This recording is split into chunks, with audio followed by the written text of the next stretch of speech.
And we'll make sure that this is all set right. All right, we're back. Let's see if this works for you guys. Live stream back in order.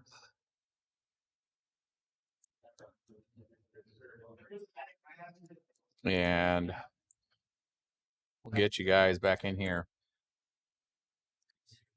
Sound is great. Awesome. Yep. Very nice. And I got the microphone kind of setting off to the side here. The way we're set up on the table, I had to kind of set it off to the side. So hopefully it's giving you guys not some weird positional audio, but the Eagle has landed. This is the Village Cooking. So welcome, guys. Day one Miner Summit. So we got to watch a couple different things. Michael Saylor got out there. You guys will see some of the links. We're going to smash together some of the highlights of that video today. So Michael Saylor and Galaxy Digital came out and talked just kind of where his background of the company side. There was a couple interesting discussions when it comes to just the way he envisions Bitcoin as a property and all that.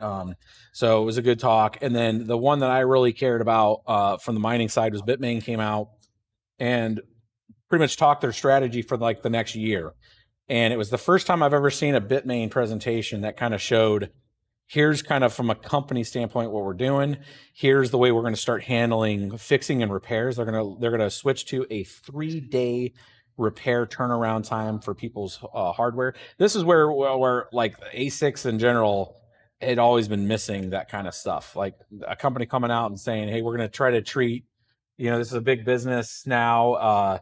And we have enough resources to go out there and start changing some standards. So 3-day turnaround on ASICs on getting things fixed is a pretty bold move. And that's for at least North and it looked like Canada, North America, and Mexico on that. Well, again, we'll have highlights from that stream also from the person that was here. They're here. Bitmain is here. Also, Compass Mining's here.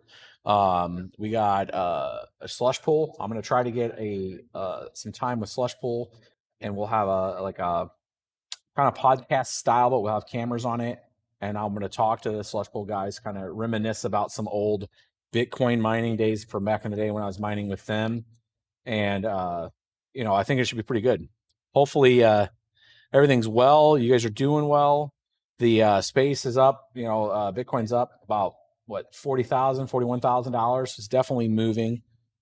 A lot of interesting conversations. People stopping by that came out, saw that we were going to be here. We set up a pretty cool booth. We had the whole crew out here. So we got BBT Todd here, we got BBT Brett coming in. We got Vanessa here, the new editor. There she is. And we came out with a large representation out here to talk with people when it came to crypto mining, speculative mining on doing stuff with like Ethereum, Ethereum Classic, Ravencoin, ERG, Firo, a lot of the different alternative currencies, just talking to kind of value proposition. Why do people mine this? What's the barrier to entry if you are a person that's trying to learn more about mining? And a lot of the conversations I've had, I spent all day talking. I'm surprised my voice is not gone today, but it's really around like, why do people mine? Why are we doing GPUs? There's a lot of ASIC people here. This is a Bitcoin centric conference. We got Tone Vase here. I'm going to see if I can grab him. He's actually, I think, live streaming right now too, kind of down the hall. And, he's a Bitcoin maximalist. So it's like, why would people coming over to us, why do you GP mine? And, like one part that I always tell everybody is, and it's been this way since the very beginning when I started doing GPUs, is the barrier to entry. If you are a person and you get lost on the internet and somehow you maybe find this video and you're like, I want to learn more about this. I'm trying to look up cryptocurrency. I don't understand how it works. And you find a video and then you're like, I want to learn how to mine. Well, if you have a machine there and you have a graphics card in that computer, you already have a sunk cost in hardware in that, and you can download a miner. You can download a wallet. You can start to point that miner to that wallet, and you can see a reciprocation of that effort, that power cost turning into, challenges to, win the chance at the next block on the pool that you're pointed to. Right. And then you get your you get your coins from that. And there's such a natural observe and report around that most people kind of crawl, walk, run. They do that with one machine. One guy reached out and was like, hey, I found your video one night at like midnight, and like by 3 a.m. I had a miner downloaded, and I was mining on my one GPU, and I went to bed, and then I woke up the next morning and I had 4 separate, incremental payouts. And he's like, it changed everything for me. I could change my hardware into getting cryptocurrency. And that's that first kind of, that very, first experience that a lot of people have in the crypto space, that you didn't need permission to do it. You downloaded it, you configured it, you looked up your configuration. Those kind of things are what really get us involved into this space and get more people engaged. And maybe some people get away from that, and then are just counterparties that buy or throwing. They're like, you know what, I've tried the mining thing, not for me. I'm going to go buy crypto, and I'm going to hold crypto because now I understand it. Now I know what a wallet is. I understand keys and that. And that's part of it. It's a crawl, walk, run. It's a Mr. Miyagi wax on, wax off type of style. It's like you don't realize you're learning more, and then you can start making value decisions on this. There's some people in chat probably that's like, there is Jeffrey came out there. That's how I started, right? And then once you start peeling that back and you're like, okay, I'm going to make my first rig, and you get to your first rig and you put 3 or 4 GPUs in there, and you're probably following in my video or Voscoin's video or Red Panda Mining's video or a Son of Tech's video. And you find a way to configure the wallet, configure the address, get your coins, and you scale that up to a full rig. And then you're like, okay, I got a full rig. It's working. I'm going to buy more cards, or I'm going to do this, and I'm going to build it up. And next thing you know, your next phase of that, after now you're dealing with heat, and you're trying to figure out how to exhaust your heat. You're probably your wife or your partner is probably ready to kick you out because you're using up too much electricity, or you're heating up the whole place. And then you start looking for a facility, and then you have that degrees of separation for people that see that you're doing it, maybe family members that see that you're doing it, like, hey, you know what, I'm not going to mine, you're the miner guy, but let me invest in this in you. And most people, I can't tell you how many people are here so far today that came to me and was like, I just started doing this, and then my family saw it, and then they wanted in, but then I didn't want to risk it because I was like, dude, I don't know if this is going to go up, down, left, right, whatever, do circles, to quote Matthew McConaughey on Wolf on Wall Street, right? Like, we don't know what's going to go on. It's fairy dust. It's, whatever. And that's the way that person was explaining it to me, is like, I don't know what's going on. I don't want to take the risk. But the family's like, no, we want to get in, and either we try it and fail, or we work with this person in our family to know how to do it. And that's how that guy ended up getting to where now they have a facility. It's like they went from stepping it up from, 500 kilowatt to, 10 megahash, or 10 megawatt, right? So they got a 10 megawatt facility now. And that's a big family, obviously, and then maybe other outside investors that got into that. But that's a funny story, because we're not even, the BBT farm's not even close to that, right? It's a half a megawatt. So like they scaled it all the way up to 10 megawatt, right, in size. And this guy's an ops guy looking to transition everything into a container-based setup to where he can follow the cheapest power.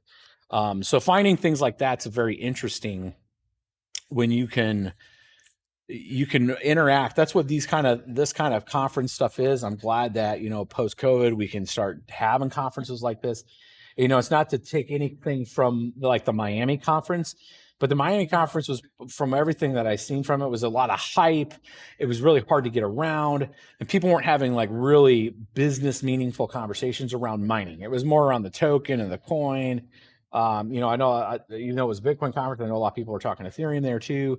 But it was more around the tokens and the token economies around it. It wasn't around mining. So this being, I'm really hoping that this miner summit and the folks that put this on, John and the team that here, can have more of these, and maybe in other areas too, for people can come to them. Because if you're in the mining space, having a place to where you can come and interact with people that are in that same brain space, where they're dealing with the same problems you are, and to be able just to have this open collaboration. And that's effectively what today's been. That's one of the things I'll say for today so far here, has been a lot of people being able to just have genuine conversation about what their status is, how they've approached some of their issues, right? From heating, cooling, taxation, power cost, what's made sense on how they've been make major moves. A lot of people are like, I want to move my facility to cheaper power, and it just seems too much.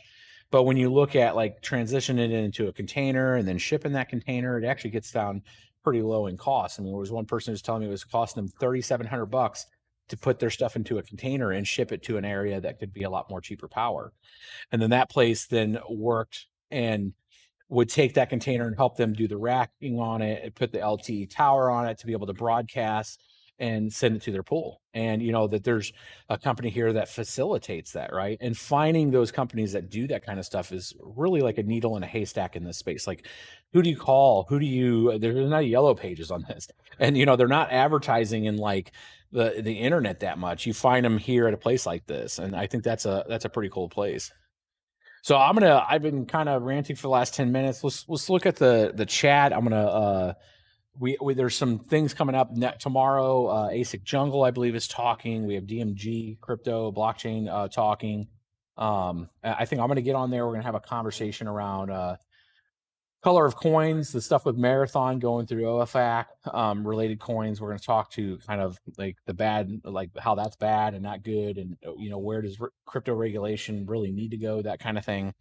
We'll have that conversation, but let's take some questions. I saw Vanessa put out a thing out there for some questions, and let's see what we got here. So people are asking me if I'm GPU mining here. Like, we have a rig here. We do have 8 cards here. I do not have.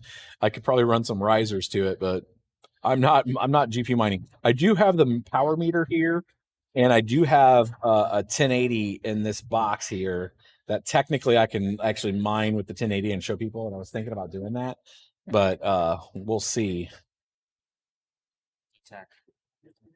How do you feel about holding coins like Tether for staking versus holding just BTC?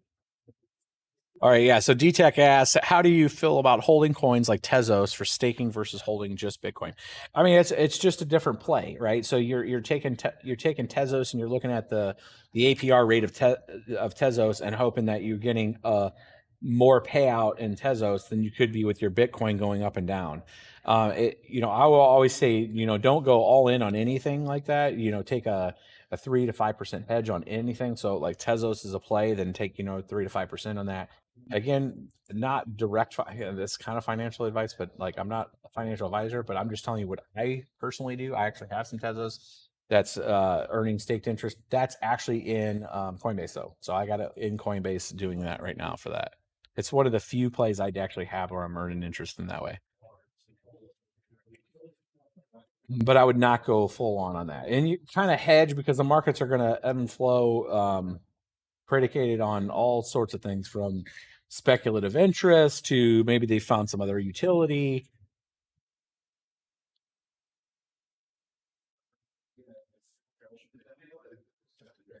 Let's see here.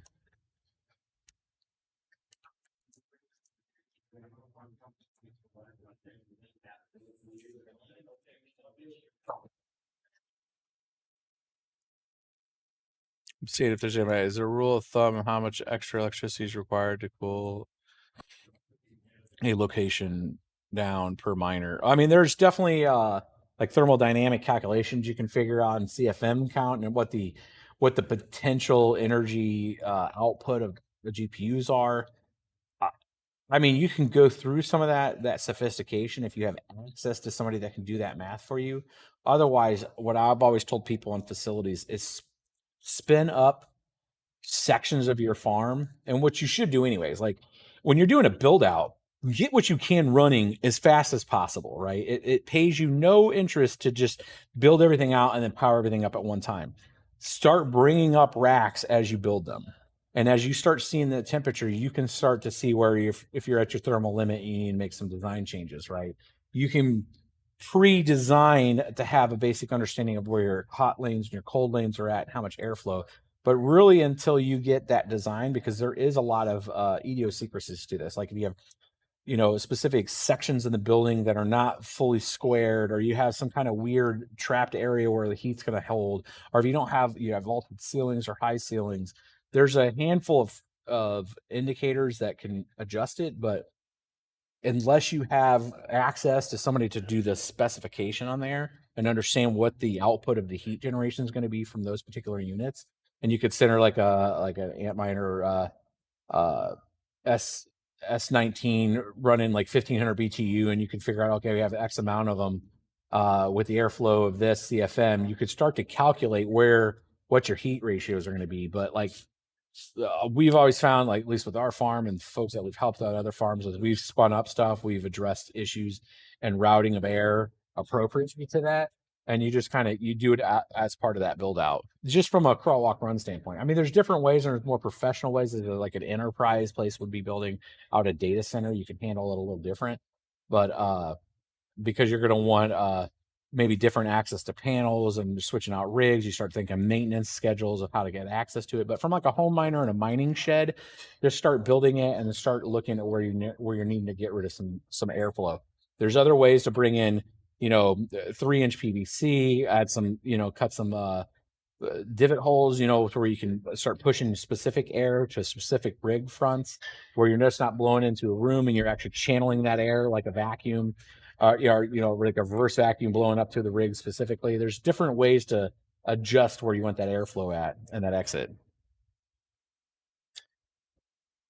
Ultimate Studios says best time to mine was 19 and 20. Best time to mine was in 2010, my dude. And this is a continuation of things. Like it's all relative now. So like right now, it seems like, oh, it's too late. Ethereum's going to go to proof of stake. We don't know this. We don't know ERG or any of these other tokens if they take way off. We don't know if Ravencoin ends up being $5 in 5 years, right? And then one GPU is earning 70 coins per day, right? And you have 10 GPUs, you're earning 360 Ravencoin per day, and that ends up being at $5. You're earning $1,000 a day just on one machine. Who knows, right? That's the speculative play. So somebody in 2025 is going to come back and go, man, 2021 to 2022 is the best time to mine. And that's kind of the point.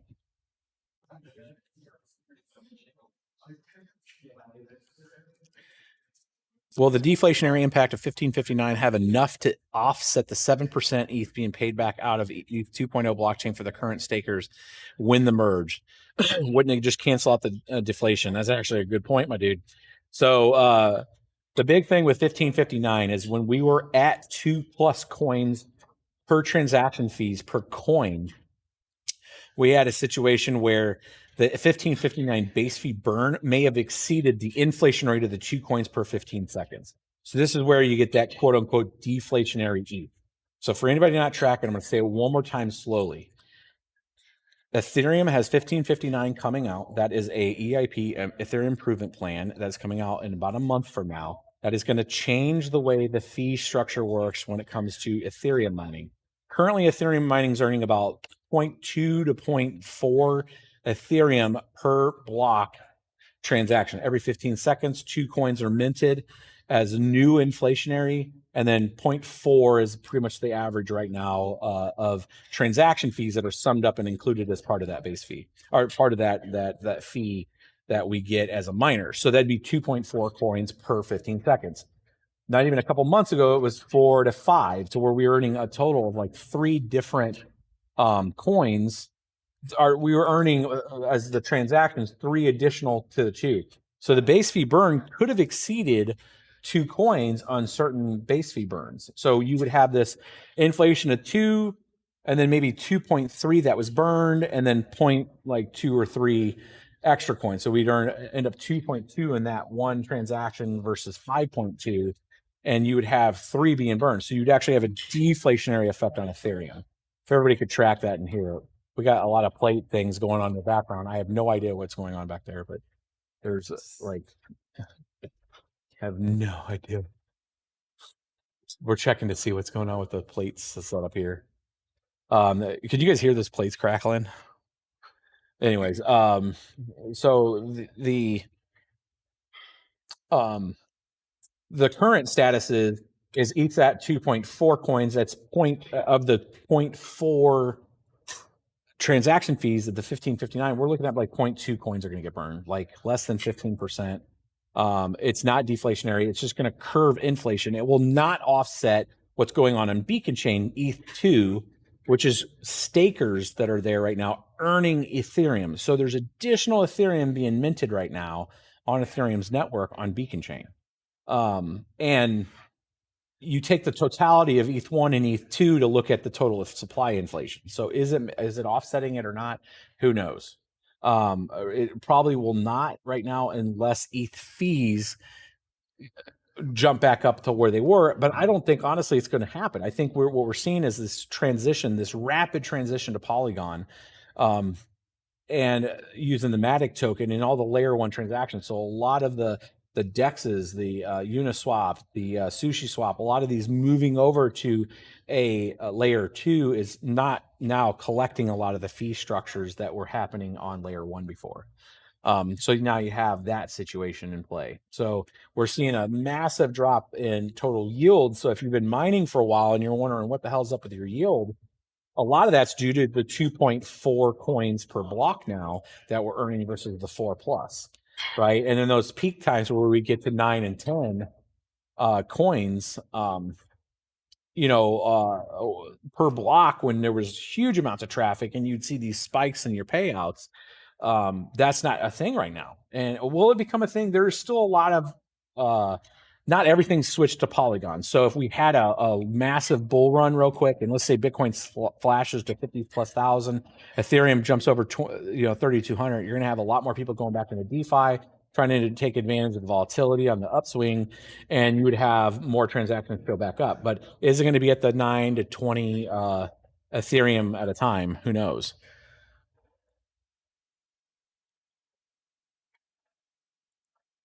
Somebody goes, I heard him. Like, how many plates are in there? I don't know. Well, so like going through every single one? Like, what's your major revelation of the summit? Well, the major revelation is being able to talk to the different participants that are actually mining at semi scale and just having the discussions between everybody on how they've approached their mining farms, and having that dialogue. Because like I'm having this conversation with you guys, and some folks may ask questions in chat, but a lot of people that came up to me is like, hey, I've watched your stuff for years. I'm a big follower, and here's this large farm they have. And I'm like, wow, man, I would love to have an interaction with you on the chat. But, people kind of ghost watch, right? They listen in the background, they hear things, and they can have a lot of respect and want to know more and stuff, but they're not going to necessarily chat in the chat. So they look for an opportunity like this to come see us locally. Yeah, there's 260 people watching this. Please hit that like button. It helps the algorithm. You don't like the way YouTube does that is like the more likes it has, it starts to serve it up to the front page. And if we can get a lot of likes there, that helps us out a lot from an exposure standpoint, guys. Yeah, we're looking forward to putting together kind of a recap. I'll start working that right after we get off this live stream today. I wanted to give you guys kind of a first-hand account of what's going on at the summit here. And what we're coming into tomorrow, we're going to be talking to ASIC Jungle. A couple of these are places that you can buy like ASICs and stuff at. We had the business director of in a Silicon here briefly. He was talking about mining farms, and I couldn't get a good answer out of him with how many ASICs that they've shipped lately. I'm like, hey, you're the business guy. You definitely got to know this, bro. But like, what kind of ASICs are we talking about here? 810, 811s. How many have you shipped? Like, give me some juice. Give me some data. Open that billfold. Let me look at what you got going on here. And there was also a really good conversation here when it came to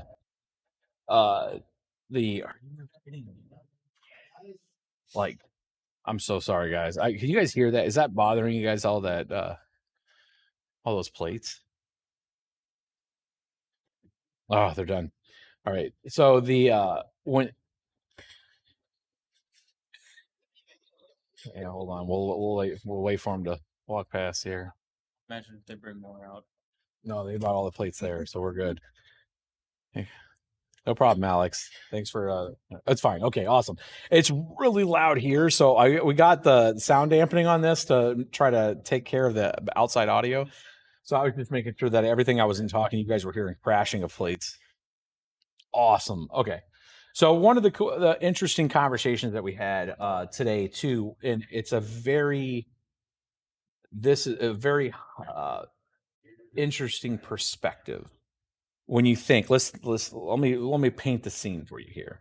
So A10s, A11, and a silicon machines. We know 1.8 to 2.6 terahash or 2.6 gigahash for Ethereum. Okay, lots of force potential on Ethereum F hash algorithm. The question was, where do those start to mine when Ethereum goes proof of stake? And with the counterpoint of, is it going to be Ethereum Classic moving back to full F hash to take advantage of the force projection from those units? So you have a situation where overnight, if a particular coin takes advantage of wanting to be ASIC centric, where Ethereum Classic has been touted, as certain parts of the community have been touting SHA-3, SHA-3, SHA-3. We want SHA-3 because they want to go with the ASIC potential to have an ASIC driven network. That would be ridiculous. There's no reason for them to do that when they can sit there and just pivot back to F hash for anybody that has some cost in those ASICs, and overnight have the second largest proof of work mining network, as they would inherit all those A10s and A11 ASICs right on that hash. So somebody out there is either going to inherit all that hash power, or they're going to pivot their algorithm to take advantage of all that potential hash power that's out there. Because what's the hash power do for you? It gives you a secure network, right? So if you have a huge distribution of that hash rate, you're going to be able to get a large portion of that network. And if you have and if that's super centralized, that's not good, obviously. However, that hash rate's going somewhere, right? And with F Classic being, pro SHA-3, maybe that's where they go. Maybe they go back to F hash with MES included in it for the 51% attack, and they pivot away from ETC cash. Now that'd be interesting, because if they would pivot, they would have to come with their DAG file being reduced. And you would have like E3s being able to go F hash, ETC, and they would lean into the ASICs. Then that means, where does all that GPU mining go? Because obviously you're not going to have GPUs sitting on whatever that goes to. And there was this like good debate about like, what's the market play? Because I mean, you had folks here that have vested interest in A10s. They're like, hey, I made when they came out, I had access to them. I bought 30. One guy stopped by, had 30 A10s.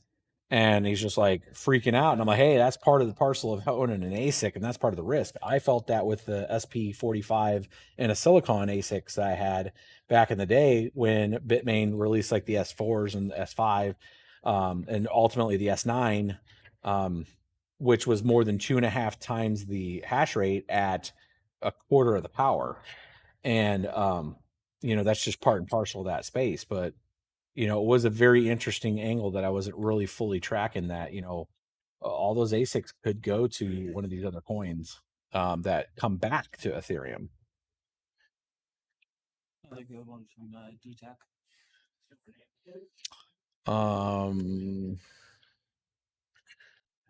Let's see here. I don't have another one from DTech. Any idea if the new NVIDIA mining cards will ever be available to buy for us normal consumers? Normal consumers and ability to buy NVIDIA CXPs? Probably not, to be honest with you. I think the CXP, the ones that I had access to were the CXP 30s that I got through an email from a vendor, and they were wanting, I want to say $800 for them, and they're effectively 1660 Ti's, which was not a good price. So I was like, no thanks, my dude. 1660 Ti, 30.5 mega hash at like 45 watts, I think is what their ratings were, and $800. Yeah, so that ain't happening. That's at best a $229 to $300 card at the most, right? So way overpriced, not worth it. It's more than 2x price that it should be. It's about 2.2 times the price that you should be paying for those cards. So we didn't see that. Darren says, I run 109 ASIC miners right now, and nothing is changing my mind. Well, is that Darren? Is that Bitcoin miners? What kind of ASIC miners are they? Deadbite asks, "What's the benefit of an ASIC network?" Well, it's no different than anything else. It's just the type of hardware. So ASICs, the part of the argument you would have is you would have that it's the natural order of leaning down the most efficiency that you can get in a box. If you rate the efficiency by hash by total joules, right? Total power usage. So if your hash rate goes up, which makes more difficulty for the network with lower cost, then you've had the most efficient use of a device for a network. So there's an argument in that. The problem that's always been with ASICs in general is that there's only a few vendors and they're super hard to get. And so from a fair market launch standpoint, that's not as competitive or as lure as a GPU that prior to this year, you could walk into a store and be able to buy.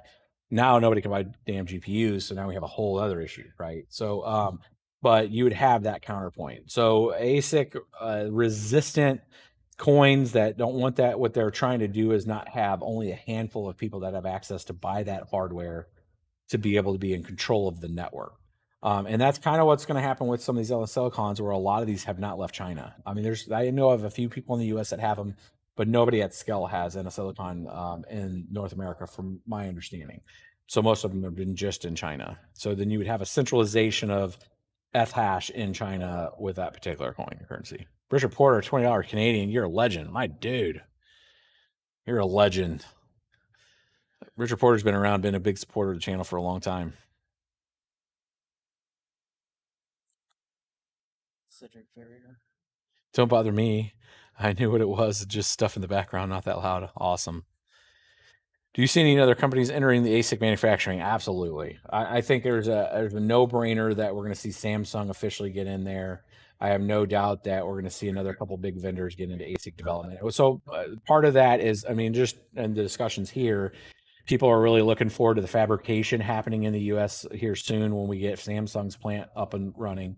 And we're going to have better access to, and not so much regulatory adjustment. So part of the issue when you have fabrication and you have the foundries not in the United States is you're going through gatekeepers and tariffs and all this other issues.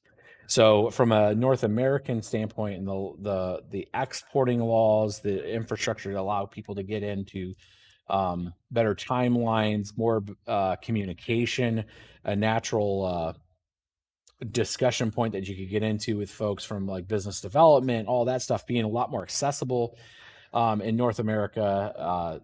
I think we'll get vendors that will do business with those folks and set orders and create their own architecture. Incentive drives all of this. So as the incentives go up, as Bitcoin goes up in value, you're going to have a lot of corporate entities, a lot of enterprise entities getting into this space, which then provide both market to consumer, to businesses themselves, and larger scale stuff. And then you're going to have derivative abilities to get into, like somebody's like, hey, I can't get any ASICs right now. I have access to a few GPUs. I'm like, who's your source? Why would I want to mine with, I don't want to mine Ethereum. I don't want to mine. I only want Bitcoin. And like, brokerage services are set up for those folks, people that just want Bitcoin. They could go to NiceHash. They could go to mining rig rentals. There's other brokerage services, other larger entities that will buy your hash rate and they'll spec mine with your hash rate and pay you in Bitcoin. So there's other hedges that you can use also from just your cryptocurrency. Any talk of the use of green power for mining farms? I may have missed it earlier, if not. No, raw deal. So we haven't got into that. So part of tomorrow is power priority, which is one of the larger ones that's here, and talking about green energy and talking about aligning waste, like where. So a lot of renewable energy gets unspent. So like you can get a lot of collection, but if you can't store it, it's just not used. So finding out those opportunities where you can have opportunity zones near those areas, which is a good, new area to build out a farm and hire folks to manage said farm and do those interconnects that you need from a power standpoint. And finding those, how quick and low can you get driven down? What a lot of the theme here has been is like, what's power power per cost for folks, and the average around here has been about 3 cents per kilowatt, which is a lot lower than I thought it was in the U.S. But that's kind of like if you're not getting 3 cents per kilowatt at scale, then you're not in the hotness right now. And that's where a lot of that kind of green power, hydro, solar, and wind, kind of all three mixes and that sort of thing. Just paying it forward, Alex. Nice, my dude. Hey, all that's going on. We have an editor. We're taking care of Vanessa here now. I have real expenses, my dude. So I appreciate the super chats here. And it's not just me. I profit share anything that we make from the channel and stuff. I'm sharing with Vanessa, my editor. So like you guys are making her happy right now. So yeah, it's we're going to be getting a lot more content out for you guys. That's why we got having Vanessa help with the editing and getting a lot more content out to you guys. Because I mean, like some of that, I should have been recording half the conversations today that I was having. There's some pretty good stuff. This is Mike is humbled. Give me all your loots. No, 3 cents a location. So that there was 3 different locations that we're talking about today that was having 3 cents per kilowatt. So there is a few areas in Texas that have 3 cents per kilowatt. In northern Washington, and then actually not in the U.S., the North American continent, in Canada, having 3 cents per kilowatt. But there's more facilities being built out that are looking at extracting that renewable resource, connections, interconnects, and a lot of it comes down to just the substation build. So some of the gathering here has been trying to find other folks to solicit investments. There's folks here soliciting investments where they have miners and they can't actually turn them on right now because they don't have a facility. Like I have one guy, it was like, hey, I've got 3,500 miners, S19s, we haven't powered them up yet. And I'm like, oh my God, like dollar cost average, like, dude, you're killing me. Like, but they're looking for proper facility. So, they're making deals here to get those things into a container and get them down somewhere. And then just to the simple things of like internet working, like some folks, the way they were going to do it was like kind of like a data center. And it's like, no, man, each pod is its own thing. Let it communicate. Don't go off and write a whole, you don't need a big network. Your boxes, they could act as independent things with their own LTE tower. All that hash rate's going to your pod or to your pool, and you get the accumulation of that pool. There's a long-term plan for BTC to be quantum computing resistant like QRL. Yeah, I mean, ultimately, Bitcoin will adjust as it's required to that. Where do you get the BBT swag? So BitsBeTrippin.io, we are going to be adding some BBT swag there. Would I accept Bitcoin? So that was kind of a misprint. It's supposed to be I accept Bitcoin, not coins. And yeah, we're giving those ones away. We're giving away all the messed up ones. All right, guys, we're about 38 minutes. I'm going to wrap this one up here soon. I'm going to come back to you guys around 9 a.m. or 9 p.m. Possibly. It depends. There's a Red Panda Mining. If you're not following him, he's going to be hosting a Tim Binko. I don't know if Vitalik Buterin is going to be on it or not, but there is an Ethereum discussion. There he goes. I think they know some of these. We need to get some new designs, but like respect. We're giving those shirts away. So if you guys would have made it, you would have got free shirts. Shameless plug for not showing up, my dudes. Everybody knows that one. So there is a Ethereum meeting on Discord. I'm going to try to also go on there and co-host, and we got some interesting discussions when it comes around proof of stake, ETH2O, and the merger. And it's one that you guys are going to want to hear and listen to, because it comes down to some of the bigger issues that I'm going to bring up on that meeting when it comes to withdrawing from Beacon. I think it's an absolute pivotal. You have to have that before you go the merge, and I'm going to explain in detail why I think that this will go far beyond the Ethereum Foundation's ability to try to get this merger done, because there's some existential issues here that's foreseen, things that were brought up here too when it comes to when you go proof of stake and you start earning crypto. Officially, you're it's just like the mining side. You're earning a yield. You have to report that. When you have the whole entire network getting that, and people are earning a lot of these fees and these the growth of all the transaction fees that are going to be included with the proof of stake, people are going to have an ability to exit and power down nodes. They're going to have to pay their taxes, and you can't have that all locked up. So you guys want to watch that 9 p.m. later.